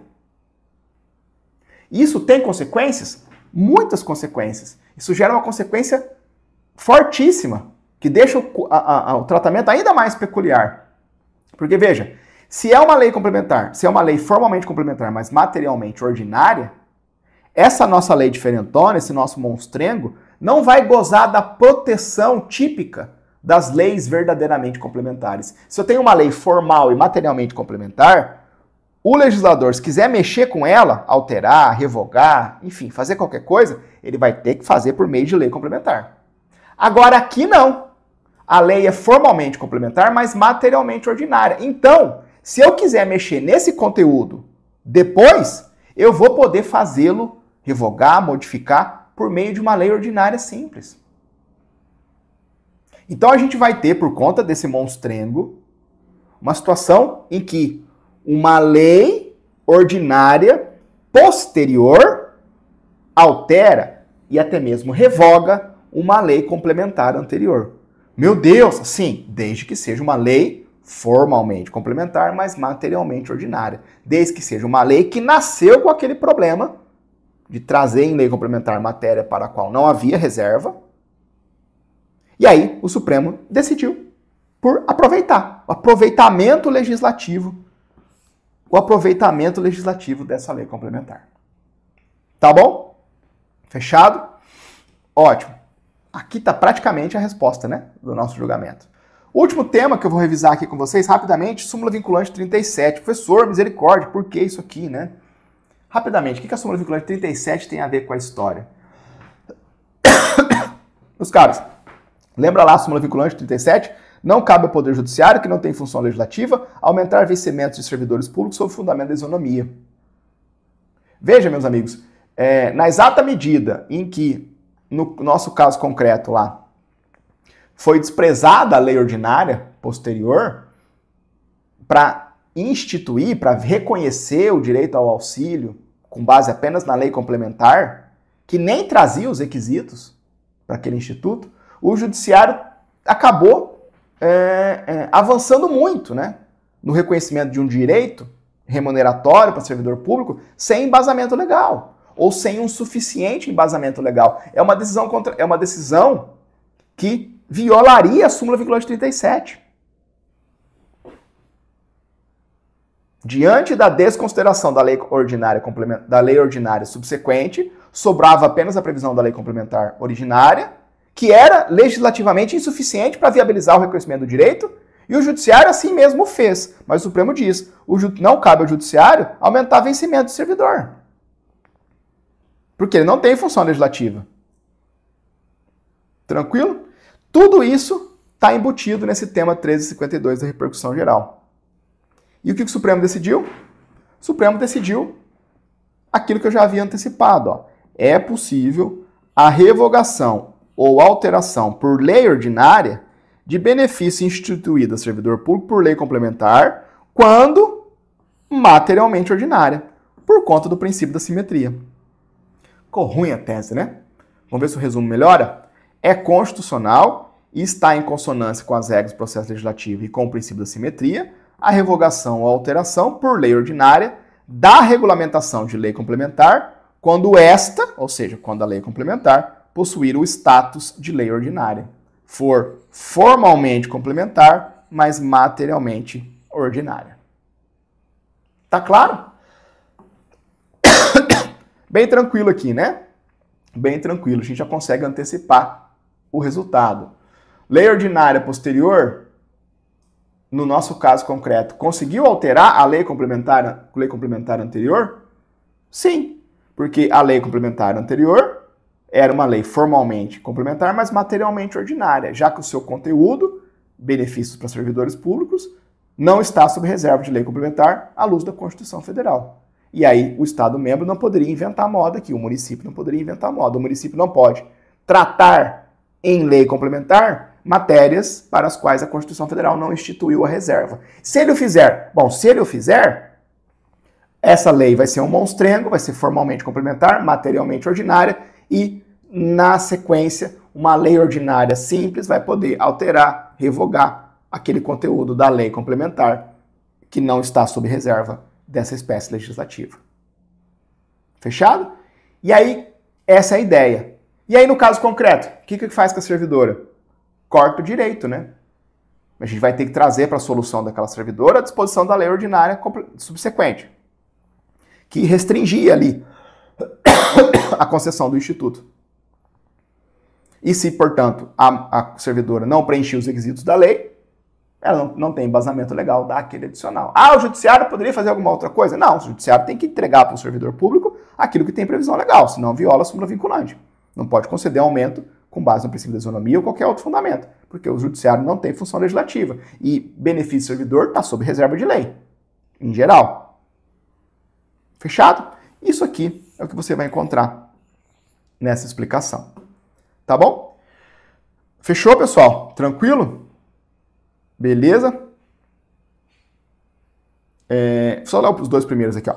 Conforme a jurisprudência dessa Corte, a Constituição Federal não exige a edição de lei complementar para disciplinar matéria envolvendo o servidor público. Olha lá, não tem reserva de lei complementar. Portanto, a aprovação por quórum mais rígido do que o exigido pode validar a intenção do legislador de aprovar a lei, excepcionando o princípio de não convalidação das nulidades do processo legislativo. Na espécie, o Estatuto dos Profissionais de Educação, aquela primeira lei, possui força de lei ordinária. É uma lei formalmente complementar, mas materialmente ordinária, de modo que o seu conteúdo pode ser revogado posterior por lei municipal ordinária. O aproveitamento normativo daquela lei complementar, daquele monstrengo, né, revela-se viável, pois a lei municipal objeto de análise estabeleceu requisitos para a percepção do auxílio-condução para os professores, e esse auxílio foi introduzido por lei municipal, que, embora formalmente complementar, é materialmente ordinária. Bem tranquilo. Beleza? Ótimo. Vamos correr aqui para o nosso último julgamento, ADI 7555. ADI 7555. Vamos lá. Julgado bastante importante agora para direito penal, mas especialmente direito penal militar, né, que cai em alguns concursos aí de Delta, às vezes alguns MPs, às vezes algumas defensorias, algumas magistraturas. Direito penal militar costuma orbitar alguns editais. Esse não é um julgado também tão simples, eu com certeza vou extrapolar nosso tempo de aula aqui. Se não der tempo de fazer o fast track, não tem problema. Era um julgado mais residual ali de direito previdenciário. Vamos focar na DI 7555. Vem comigo. Essa DI 7555 foi proposta pelo Procurador-Geral da República e tem por objeto dispositivos do Código Penal Militar. Tanto dispositivos da redação originária do Código Penal Militar, como dispositivos alterados do Código Penal Militar por uma legislação de 2023. E esses dispositivos, objeto dessa DI, tem por foco a disciplina da figura do estupro de vulnerável praticado por militar. O estupro de vulnerável enquanto crime militar. Estupro de vulnerável praticado por militar em tempo de paz, no exercício das suas funções ou em ambientes sujeitos à administração militar, que são os dois casos que dá o crime militar próprio de estupro de vulnerável. Quando praticado por militar em tempo de paz, no exercício das suas funções ou em ambiente sujeito à administração militar. Tem um crime de estupro de vulnerável para essas hipóteses específicas. Ótimo. O que a lei, lá em 2023, fez? Ela foi e promoveu uma reforma no Código Penal Militar, buscando, pelo menos em tese, aproximar o tratamento do crime de estupro de vulnerável do Código Penal Militar com o tratamento do crime de estupro de vulnerável já previsto no Código Penal Ordinário. Então, os crimes sexuais ou os crimes contra a dignidade sexual no Código Penal Ordinário foram alterados lá em 2017. E aí a legislação penal militar foi ficando descompassada nesse tópico. E aí vem a legislação de 2023 e busca atualizar, aproximar, deixar um paralelo entre o tratamento dos crimes sexuais no Código Penal Ordinário e no Código Penal Militar. Tranquilo? E entre as alterações promovidas, inseriu-se no artigo 232 um parágrafo 3º, que criou uma hipótese de qualificadora para o crime de estupro de vulnerável, com uma pena de 8 a 15 anos de reclusão, idêntica àquela figura que nós temos no 217A caput do Código Penal. Então, perdão. Essa lei de 2023, uma primeira coisa que ela fez foi elevar a pena da figura básica do estupro de vulnerável, lá no Código Penal Militar. Então, uma coisa que ela fez foi, pegou a pena do estupro de vulnerável no Código Penal Militar e deixou igual à pena da figura do estupro de vulnerável no Código Penal comum. E, além disso, ela foi lá e criou qualificadoras para o estupro de vulnerável. Mas, quando ela criou essas qualificadoras, quando a lei trouxe qualificadoras para o crime de estupro de vulnerável no CPM, no Código Penal Militar, ela se esqueceu, a legislação de 2023, se esqueceu de qualificar, de trazer a qualificadora também para quando o estupro de vulnerável resulta em lesão corporal grave, gravíssima ou morte. E aí, essa legislação de 2023 veio para deixar o CPM, o Código Penal Militar, parecido com o Código Penal Ordinário, mas esqueceu, omitiu-se de trazer essas figuras qualificadoras resultantes quando o estupro vulnerável resulta em lesão corporal grave, gravíssima e morte. Então, se você abre, comparativamente, o 232 do CPM, Código Penal Militar, e o 217 do Código Penal Ordinário, você vai batendo, fazendo paralelismo, vai. Só que a hora que você chega na qualificadora de estupro de vulnerável que resulta em lesão corporal grave, gravíssima ou morte, você só encontra ela prevista no Código Penal Ordinário. Você não encontra no Código Penal Militar. E aí, a gente vai ver, nessa DI, a gente vai ver o Procurador-Geral da República alegar uma omissão inconstitucional. Uma proteção penal insuficiente, porque faltou essa qualificadora. Além disso, o PGR aproveitou que estava com a mão na massa, olhando para o CPM no que toca ao crime de estupro de vulnerável, e enxergou lá no artigo 236 do CPM, incisos 1º a 3º, um dispositivo que trabalha ainda com hipóteses de presunção relativa de violência nos crimes sexuais lá do CPM. Talvez vocês nunca tenham estudado isso, porque já vai fazer quase 10 anos, né? 8 anos da mudança, mas no nosso Código Penal Ordinário, antes da alteração legislativa de 2017, nós tínhamos umas hipóteses de presunção de violência para caracterizar a figura do estupro, que tinha como vítima, por exemplo, menores de idade. Isso tudo mudou, foi criada a figura específica do estupro de vulnerável, fala-se agora em presunções de vulnerabilidade. O STJ, como a gente vai ver, trata essas presunções de vulnerabilidade como absolutas, não comportam prova em sentido contrário. Mas o CPM, na sua redação originária, lá atrás, antes da Constituição Federal, ainda trabalhava com essas hipóteses de presunção relativa de violência. O PGR aproveitou que estava com a mão na massa e colocou isso daqui também dentro da ADI. Então, qual foi a questão constitucional versada por essa ADI 7555?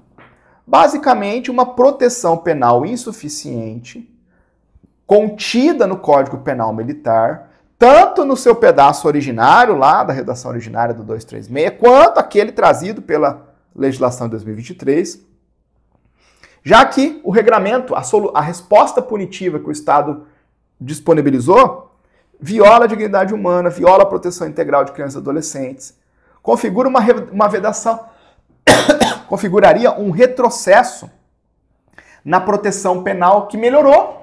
O Código Penal Ordinário pôs a proteção para frente. E aí, conforme vem a lei de 2023, tenta fazer o Código Penal, o Penal Militar alcançar o Penal Ordinário, não faz isso, viola a vedação de retrocesso. Na medida em que o Código Penal Militar não previu qualificadora para os casos de lesão corporal grave, gravíssima e morte, e ainda traz essas hipóteses vetustas, antigas, de presunção relativa de violência. Tranquilo? Baita julgado, né? O que a gente precisa revisar aqui, pessoal? Rapidamente. Vamos primeiro revisar o desenho do crime de estupro de vulnerável do artigo 217A do nosso Código Penal comum. Estou colocando comum entre aspas em oposição ao penal militar, né? Então veja, Figura do artigo 217-A, tipo penal autônomo, pena para figura simples de 8 a 15 anos de reclusão, no tipo básico, no caput. Alcança vítimas que podem ser menor de 14 anos ou pessoas que por enfermidade ou deficiência mental não têm o necessário discernimento ou alguém que, por qualquer outra causa, não pode oferecer resistência. São as vítimas, né? Os casos, as hipóteses, a tipicidade objetiva do artigo 217 caput. Esse tipo penal trabalha com uma hipótese de presunção absoluta de violência.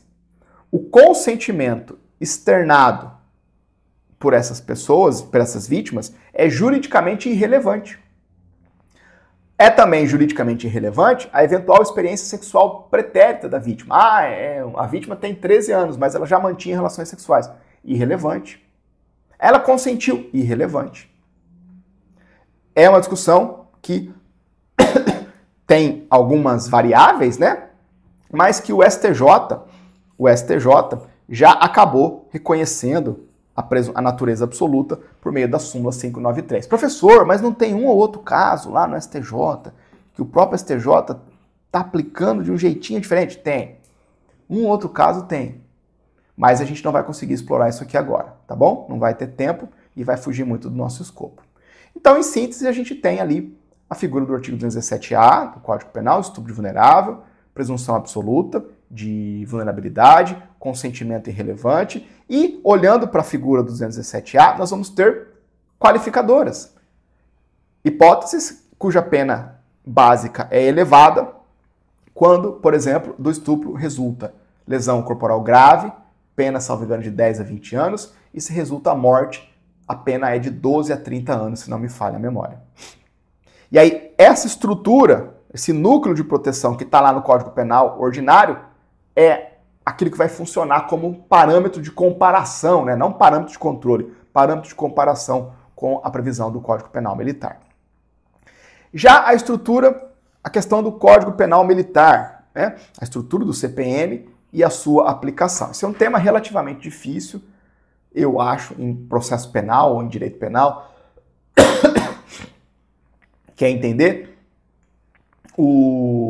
A posição do Código Penal brasileiro, perdão, a posição do Código Penal Militar dentro do sistema penal brasileiro. Então, ela é uma legislação especial voltada a disciplinar condutas que afetam a hierarquia e a disciplina militares, que são bens jurídicos próprios da administração militar.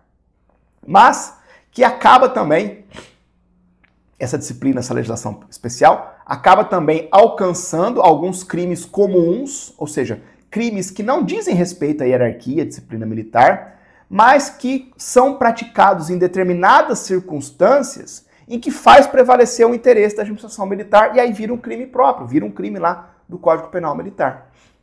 Então, em tempo de paz, porque em tempo de guerra é outro regramento jurídico do CPM, mas em tempo de paz, o artigo 9º do Código Penal Militar, que é o mais importante para entender essa matéria, estabelece que a gente tem que tratar como crime militar tanto aqueles previstos apenas no Código Militar, mas também aqueles previstos na legislação penal comum, quando praticados em determinados casos. E um desses casos, é o inciso 2º, envolve militares praticando os crimes em serviço ou praticando os crimes nas dependências militares.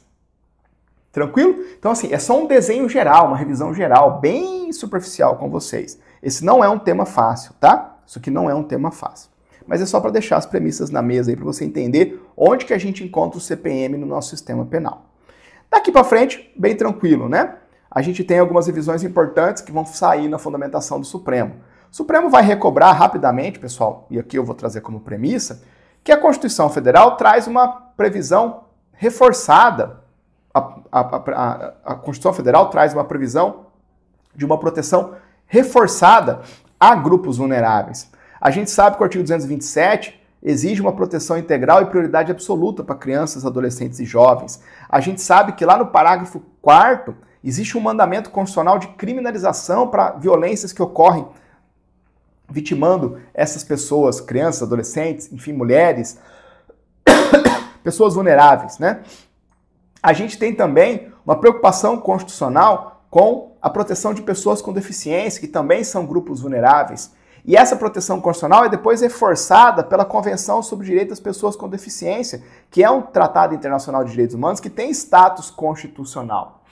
Então, sempre que a gente tromba com um conteúdo com esse perfil, estupro de vulnerável, um crime que protege, que tem como vítimas grupos vulneráveis, a gente tem que recobrar que o espírito constitucional, a previsão da Constituição Federal, é dar uma proteção diferenciada, incrementada para esses grupos vulneráveis. Fechado? E aí, a última premissa, porque eu já acabei antecipando isso aqui com vocês, né? É uma construção bastante importante que vocês precisam levar para a prova, ela é um pouquinho mais densa, que é a construção relativa à vedação ao retrocesso social e à proibição da proteção insuficiente. Vou falar bem rápido aqui, porque esse é um tema bastante denso. Então, veja, nós sabemos que os direitos fundamentais têm duas dimensões, a dimensão negativa e a dimensão positiva. Pela dimensão negativa, proíbe-se intervenções arbitrárias por parte do Estado, na realidade das pessoas. Agora, os direitos fundamentais também têm uma dimensão positiva, exigindo do Estado um dever de proteção. E essa conjugação fez nascer na doutrina e no Supremo Tribunal Federal dois subprincípios bastante importantes, que são a vedação ao retrocesso e a proibição de proteção insuficiente. A vedação ao retrocesso impede que o legislador reduza, sem uma justificativa plausível, o nível de proteção já alcançado por um determinado direito fundamental. Então, a vedação ao retrocesso não significa que não pode nunca mudar o nível de proteção. O que não pode haver é uma redução injustificável do nível de proteção a um direito já alcançado. Não pode haver um retrocesso injustificável naquele nível de proteção que o Estado já estipulou. Então veja que aqui a gente tem a pertinência desse argumento, porque o legislador, quando alterou o Código Penal em 2017, colocou a proteção num patamar para frente. Aí vem o legislador em 2023, vai tentar melhorar o Código Penal Militar e não chega no nível do legislador de 2017. Tá colocando na mesma proteção para trás, retrocedida. Tranquilo? E aí o outro subprincípio, desculpa pessoal, tô bem entupido aqui. O outro subprincípio é o da proibição da proteção insuficiente, que exige do Estado, no nível legislativo e no nível estrutural, administrativo, uma proteção que consiga deixar os bens, os direitos fundamentais, livres de riscos excessivos. Então, o Estado tem que ter uma normatividade e uma estrutura material que consiga proteger os bens jurídicos, os direitos fundamentais, num nível suficiente. Não significa que vão estar aí protegidos contra toda e qualquer lesão. Mas o que não pode haver é a exposição de um direito fundamental a um risco excessivo, que poderia ser mais bem coberto, alcançado por uma atuação eficiente do Estado. É o princípio da proteção, da proibição da proteção insuficiente. Essa métrica aqui, esses dois subprincípios, são bem importantes no direito penal. Você já deve ter ouvido falar sobre isso. Feita essa revisão, a gente pode caminhar para a leitura do Supremo Tribunal Federal. E olha que julgado diferentão, peculiar, né? Pela construção que a Corte vai empregar aqui. O Supremo diz o seguinte, ó, é inconstitucional por violar os princípios da dignidade da pessoa humana, da proteção integral da criança e do adolescente, da proteção das pessoas com deficiência, bem como da vedação ao retrocesso social e da proibição da proteção deficiente, a norma do Código Penal que dispõe sobre o crime de estupro de vulnerável, sem prever qualificadoras por lesão corporal grave, gravíssima ou morte. Tá faltando, no resumo, a questão das hipóteses de presunção relativa, né, que a gente vai ver agora. Então, é inconstitucional por omissão. Vamos ver? Antes da gente ver o mérito, e meu tempo já foi embora, não estou preocupado com isso, estou preocupado com a aula completa. Eu quero revisar, quero apresentar uma questão preliminar aqui para vocês, que é bastante importante. Eu não quis cantar a bola antes Mas eu enfatizei várias vezes, um aluno, uma aluna atenta, talvez tenha ficado com esse ponto aí, com essa pulga atrás da orelha. Eu disse para vocês que o objeto dessa ADI era disposições contidas no CPM, no seu texto originário, que é anterior à Constituição Federal, e coisas que não constaram do CPM, do Código Penal Militar, por conta de uma lei de 2023, portanto, posterior à Constituição Federal. Então, é uma ADI cujo objeto envolve norma pré-constitucional e norma pós-constitucional. E isso tem que chamar a atenção de vocês. Lembra lá? Para normas posteriores, discussões sobre a conformidade de uma lei posterior à Constituição Federal, uma lei ordinária, uma lei federal, uma lei estadual. Discussões sobre a inconstitucionalidade de uma lei federal, uma lei estadual posterior à Constituição de 88, você discute via ADI. A ADI serve para discutir direito pós-constitucional. A lei discutida, o objeto, tem que ser posterior ao parâmetro, a Constituição Federal. Ah, mas e se eu tiver alguma lei anterior à Constituição Federal que tem desconformidade com ela? Aí essa é uma discussão de recepção e não recepção, que vai ser objeto de uma outra ação de controle concentrado abstrato, que é a DPF. Tá claro isso? Agora vejam vocês.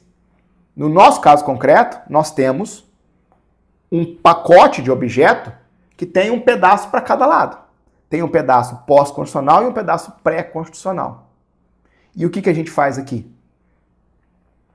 Veja, se nós fôssemos formalistas ao extremo, nós teríamos que ter duas ações. Uma DPF para pegar aquilo que era originário do CPM, anterior à Constituição Federal, e uma ADI para pegar aquilo que é depois da Constituição Federal, que vem em 2023. O Supremo não tem exigido essa solução formalista. O Supremo tem aplicado aqui uma consequência do princípio da fungibilidade que existe entre a ADI e a DPF. O Supremo está dizendo, ajuiza uma ADI só. Se houver um vínculo, se houver uma relação entre os objetos, ajuiza uma ação só. O PGR ajuizou uma ADI, mas o Supremo conheceu dessa demanda como uma ADI cumulada com a DPF. Guarda essa expressão que saiu na ementa. O Supremo conheceu da demanda como uma ação direta de inconstitucionalidade cumulada com uma arguição de descumprimento do preceito fundamental. E aí a Corte vai examinar tudo de uma vez só. E, ao examinar o mérito, então, preliminar, importantíssimo isso daqui, tá? Que não saiu no informativo. Professor, cadê? Não tô achando. Não tá no informativo. Tá na ementa e na íntegra do julgado. Dito isso, vamos pro mérito. Vamos no mérito. No mérito, o Supremo diz o seguinte, olha, o legislador de 2023 errou a mão. Ele esqueceu, ele se omitiu. O Supremo diz, é nítido que a alteração do CPM lá em 2023 buscava compatibilizar o tratamento do estupro de vulnerável do Código Penal Militar, com o modelo do Código Penal comum.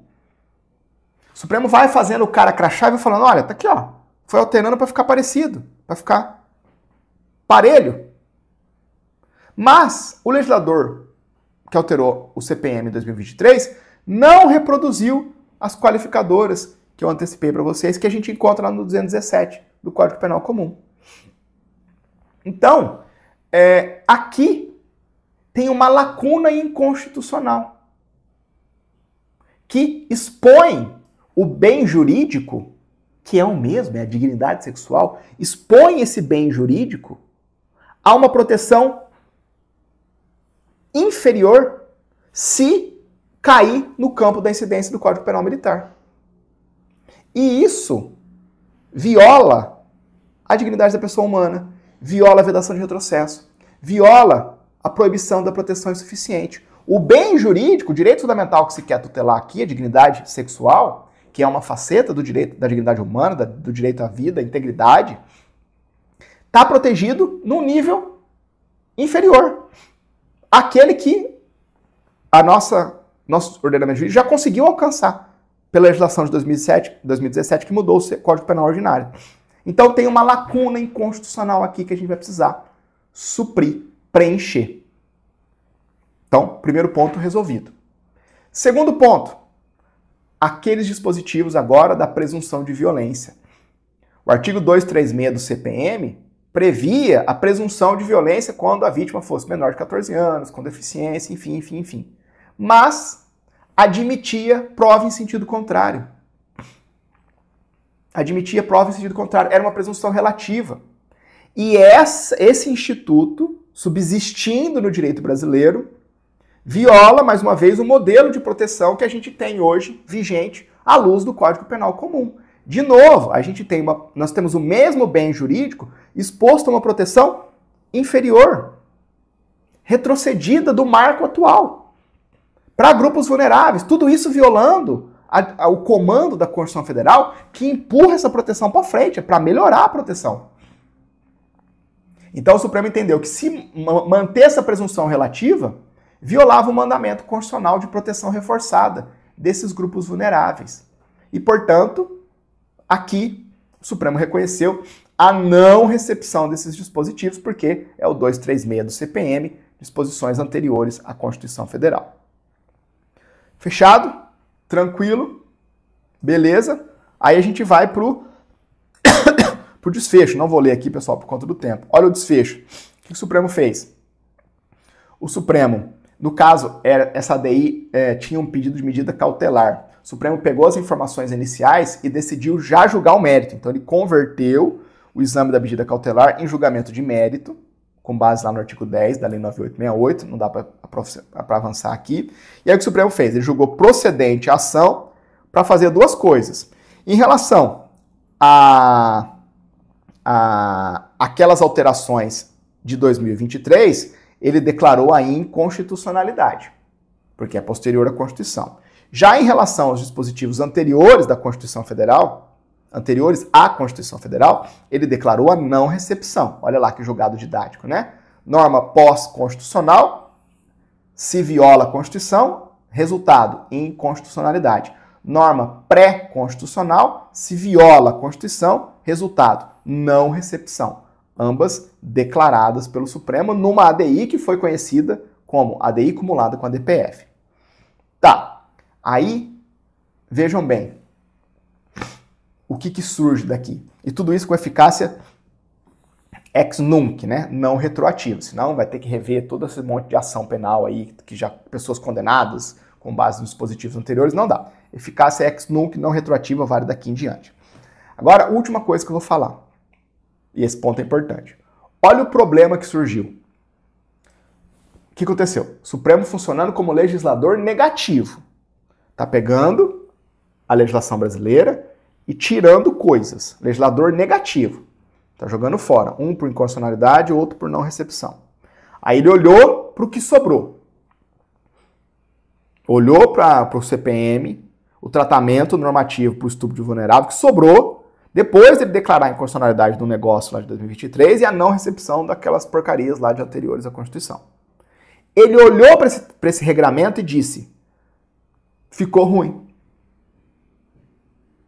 O tratamento que o CPM agora vai dar ao estupro vulnerável ficou ruim.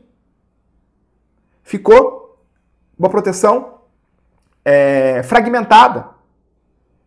E aí, por conta disso, o Supremo disse, vou determinar que se aplique ao crime de estupro de vulnerável, que se encaixe como crime militar, o regramento, toda a normativa que hoje consta do 217A do Código Penal.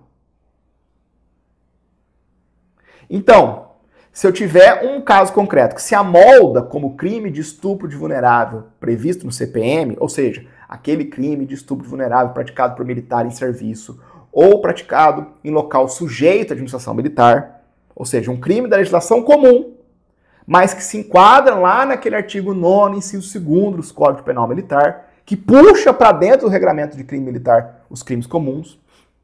Se eu tiver um crime de estupro de vulnerável que se encaixa como crime militar, eu vou aplicar para ele tudo que está no 217A do Código Penal. para preencher essa lacuna, esse negócio que virou quando o Supremo declara a inconstitucionalidade de um pedaço e a não recepção de outro ponto. E isso está aqui, ó. O plenário, por maioria, aplicou ao crime de estupro vulnerável praticado por militar no exercício de suas funções, ou em decorrência dela, ou em lugar sujeito de administração militar, após a publicação desse julgamento, claro, porque é ex nunc, toda a disciplina normativa prevista no 217-A do Código Penal, inclusive os seus parágrafos, que vão dar, inclusive, aquelas qualificadoras lá de pena mais alta decorrente de lesão grave, gravíssima e morte. E fez isso, na lógica do Supremo, por expressa previsão do CPM, no qual consta que, na ausência de previsão legal de crime de legislação militar, aplica-se a legislação penal ordinária em tempos de paz. Aquele artigo 9º, inciso 2º do CPM. Tranquilo? Julgado difícil, né? Um julgado um pouco difícil. Professor, eu não entendi essa história do artigo 9º do CPM. Tudo bem, eu não te expliquei, por falta de tempo e de contexto, no nível que seria o ideal, porque senão a gente não ia sair daqui. Mas esse é um tema relativamente complexo, tá? Eu acho. E ó que eu gosto de coisa enrolada, e eu acho esse tema um pouco complexo. O importante é você ver, você entender, né, que agora, em síntese, o regramento do Código Penal ordinário vai alcançar o regramento do Código Penal militar. A gente vai puxar de empréstimo, tá bom? Vai ser crime militar, vai responder lá nos termos da legislação militar, mas puxando de empréstimo o regramento do 217-A do Código Penal, tá bom? Vamos lá.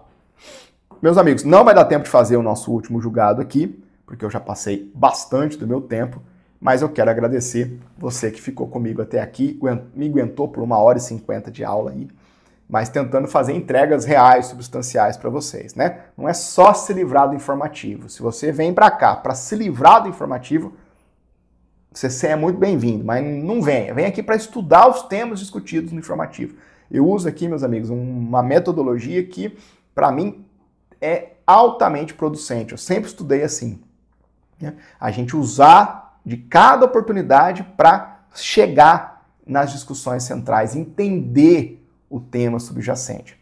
Quando a gente faz um estudo normal, a gente vai batendo os temas lá de maneira mais organizada, mais didática, na ordem do livro, do sumário do livro, né? Agora aqui no estudo informativo, a gente faz o caminho contrário. A gente olha para o caso, abstrai a discussão, se joga nas revisões, volta.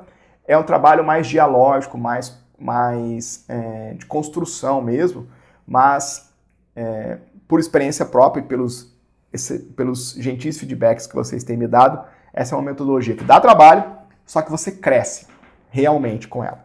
Se você conjugar o Jurisprudência em Pauta com um curso preparatório ou com um estudo ordinário, se estiver fazendo arroz com feijão de um lado e entrar com Jurisprudência em Pauta aqui do outro, você vai ficar grande para a prova. É isso que eu faço, é isso que eu espero para você. E acredito nesse nosso projeto. Deixa um joinha aí se você gostou do nosso encontro. Obrigado a todos que têm deixado comentários muito gentis nas nossas aulas anteriores. Eu sempre volto para fazer a leitura. Muito obrigado. Vocês são o combustível final aqui desse todo nosso empenho. Mais importante de qualquer outra coisa é a sensação de que eu estou contribuindo para um projeto de vida que é importante para você. Tá bom? Obrigado, turminha. Fiquem com Deus. Até a nossa próxima aula, se Deus quiser.